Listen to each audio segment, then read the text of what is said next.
Good morning, and welcome to Lifestyles and Culture here on The Morning Talk. We're your hosts, I'm Jane. and I'm Ian.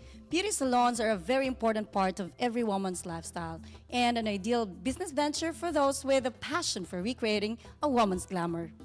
But as with every business venture, it's an entirely different challenge to actually get that business up and running. Our guest today will tell us how to launch and establish your very own beauty salon.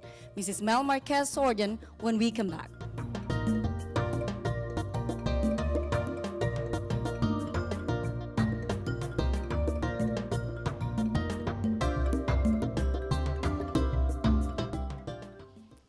Thank you and welcome back. Would like to welcome to our show Mrs. Mel Marquez Sordian. Good morning, ma'am. Good morning and welcome to the viewers of Morning Talk.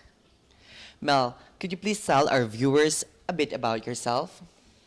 I am Mel Marquez Sorjan and I've been here in Kuwait for 13 years. I'm a beauty spa consultant and a trainer.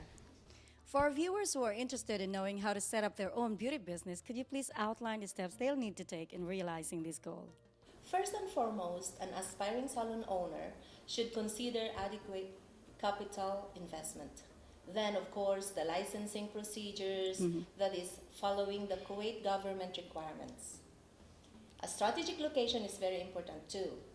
And last but not the least, regarding personnel, a salon owner should be hiring qualified personnel and provide them with competitive training.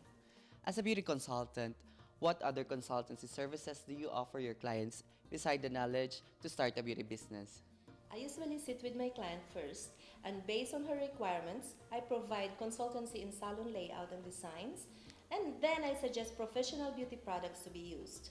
But most importantly, my client goes through a training with me on personal management. Besides hair and nail care as well as makeup, what other services can salons in Kuwait offer to their clientele? Salons in Kuwait can offer services like hair, nail, and eyelash extensions. Then there's therapeutic massages, sport massages, of course, facial treatments. And the recent trend that very few spas here offer, it is the professional slimming treatments. Having been in the beauty business for quite some time, what can cause the failure of some? Well, the problem is usually that salons or spas begin using expensive top quality products, but with time they switch to lower quality products. Then there's non-conformity of the contracts, of the professional salon personnel, and most importantly, there's usually conflict within the management. Miss Mel, you know so much about the beauty business. What professional trainings have you gone through? But before you answer that question, Let's pause for a break. I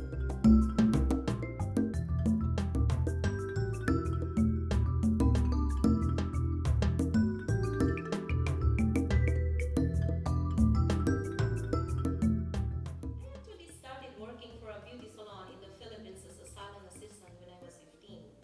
Then opened my own salon when I was 18.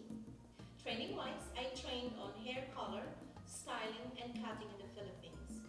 Then I trained for acrylic nail extensions and aromatherapy massage in Saudi Arabia, slimming treatments and nail gel extensions and sculpting in Italy, and skin nail treatments in Germany. Other than the beauty business, what else have you ventured into?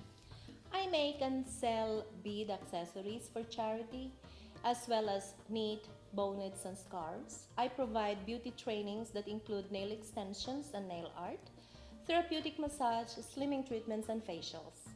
Recently, I ventured into the catering business, and in the Philippines, I also have 2 nail bars and 2 small restaurants. Miss Mel, could we have your advice to viewers who would like to open their own successful beauty salon?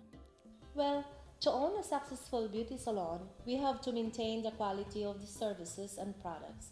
Continuous training for staff and management is a must. Maintaining a hygienic environment, and of course, honesty and dedication to your clients.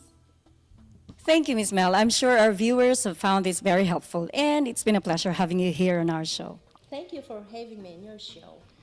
For those who wish to contact Mrs. Mel Marquez Sordian, the contact details are on the screen right now.